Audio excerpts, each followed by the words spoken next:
This is the heartbreaking yet inspiring true life story of Halima, a 25-year-old woman from Kenya who left her home in search of a better life, only to find herself trapped in a nightmare beyond her worst fear. Halima had always dreamed of a better life. Like many others, she believed that working abroad in a Middle Eastern country would open doors to opportunities and financial stability. With high hopes, she left Kenya ready to work as a housemaid and send money back to her family. At first, things seemed normal. The family she worked for had a husband, a wife, and their 35-year-old son. She settled into her daily choice, believing she had made the right decision. But within just 3 weeks, her world turned upside down. The first sign of trouble came when Halima noticed strange behavior from the man of the house.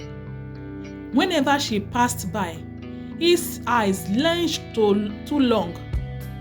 Then one day, he touched her inappropriately. Shocked and terrified, she knew she was trapped. The country's strict laws made it nearly impossible for a woman like her to report such incidents without facing severe consequences. If she spoke up, she could be punished or sent back home in disgrace. Determined to resist, Halima rejected his advice over and over again. But the harassment did not stop, it only escalated. The husband ignored her greetings, criticized her work, and treated her with cruelty, trying to break her spirit. Then, just when she thought she had survived the worst, his 35-year-old son stepped in. At first, he was kind. Unlike his father, he spoke to her with respect and asked about her home country. Slowly, she let her guard down, believing she had found a friend. But one night, everything changed.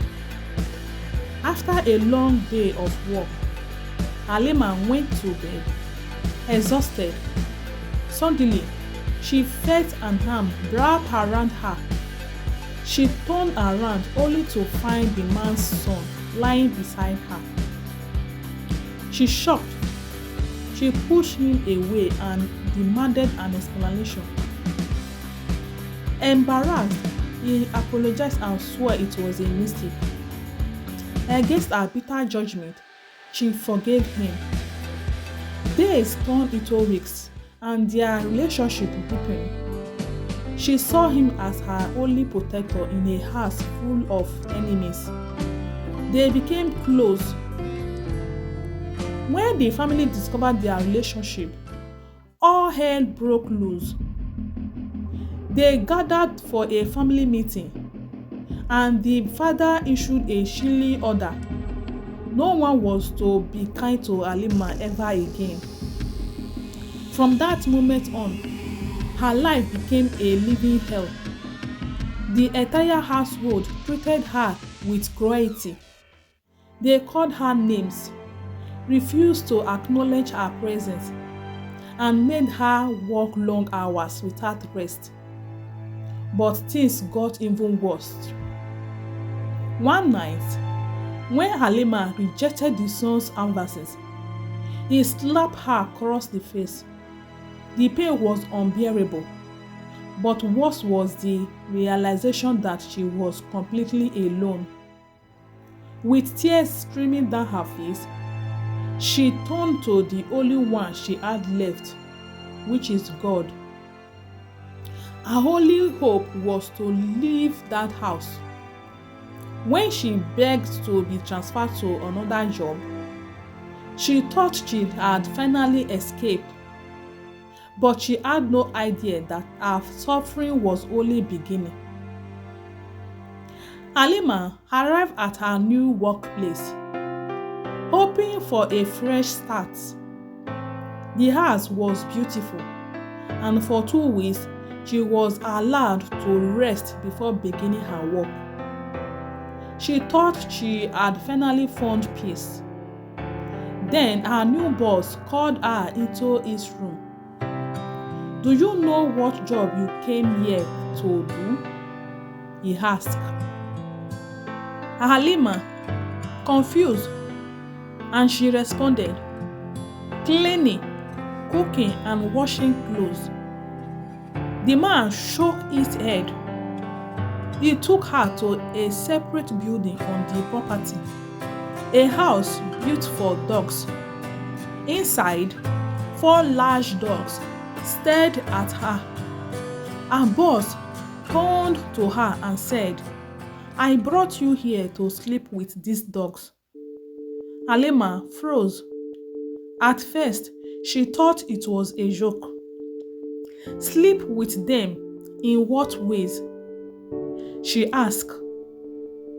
His answer made her sick to her stomach.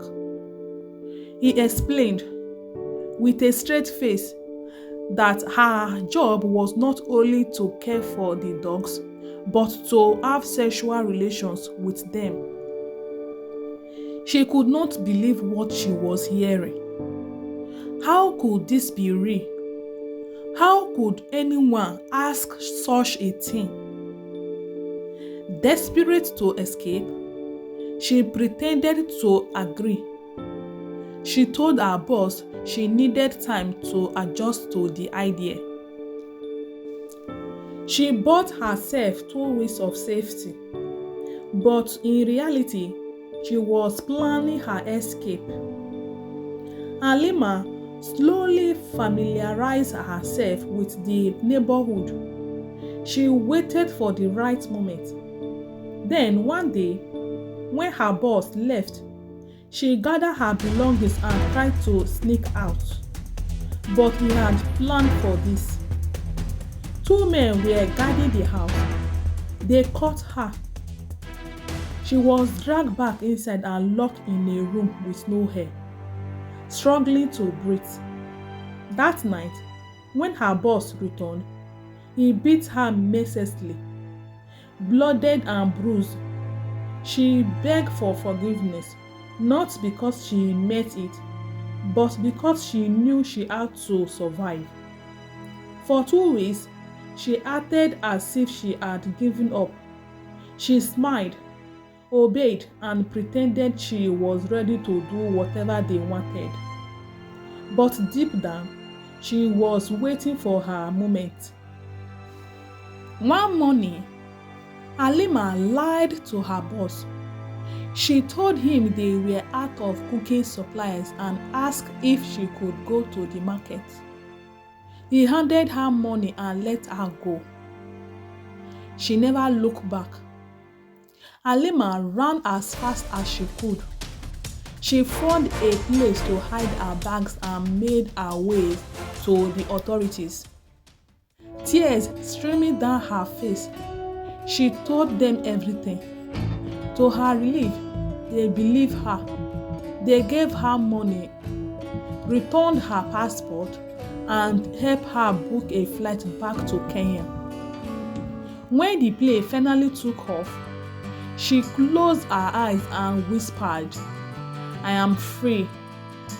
Halima's story is a powerful reminder of the danger many women face when they travel abroad for work. Some employers treat them with kindness, but others enslave, abuse, and dehumanize them. Her courage and determination saved her life.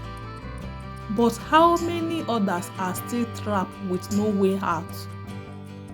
If you or someone you know is considering working abroad, please research carefully.